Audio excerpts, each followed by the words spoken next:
আসসালামু আলাইকুম everyone, welcome back to my channel cooking with Rumi.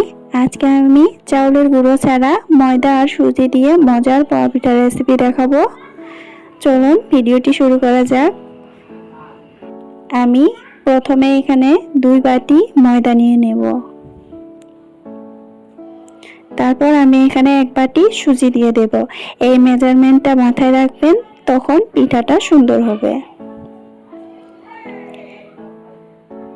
তারপর আমি এখানে 1 বাটির একটু কম চিনি দিয়ে দেব। আপনারা চাইলে কম বেশিও করতে পারেন।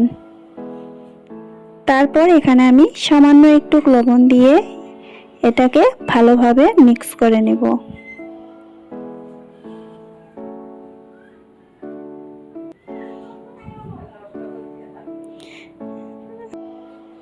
আমার এগুলো মিক্স করা হয়ে গেছে।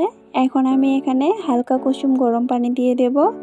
অল্প অল্প করে দিয়ে এটাকে ভালোভাবে আমি মিক্স করে নিব।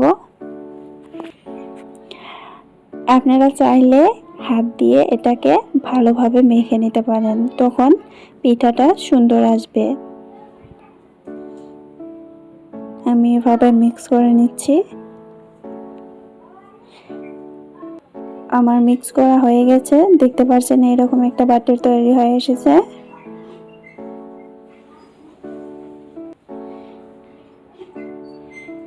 এখন আমি এটাকে ঢাকনা দিয়ে রেস্ট রেখে দিব। আমি এখানে 30 মিনিট এটাকে রেখে দিলাম।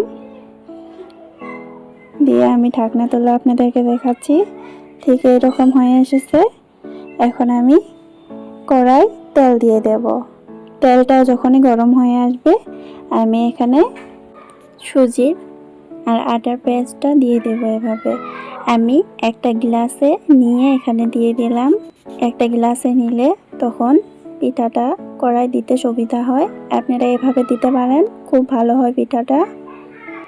আমি এটাকে এভাবে উল্টে ভালোভাবে ভেজে নেব। গ্যাসের ফ্লেম মিডিয়ামে রেখে এভাবে পিঠাগুলোকে ভালোভাবে ভেজে নেবেন, যাতে ভিতরটা কাঁচা না থাকে।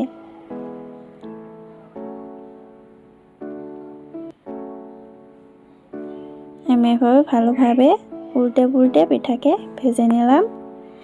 আমি আর একটা পিঠা ভেজে আপনাদেরকে দেখাচ্ছি। আমার সবগুলো পিঠা এইরকম হয়ে আসবে। আমার ভিডিওটি ভালো লাগলে ভিডিওতে একটা লাইক দিয়ে দিবেন, চ্যানেলটি সাবস্ক্রাইব করে সাথে থাকবেন, আর কমেন্ট করে জানাতে ভুলবেন না রেসিপিটা কেমন হলো। Thank you so much for watching.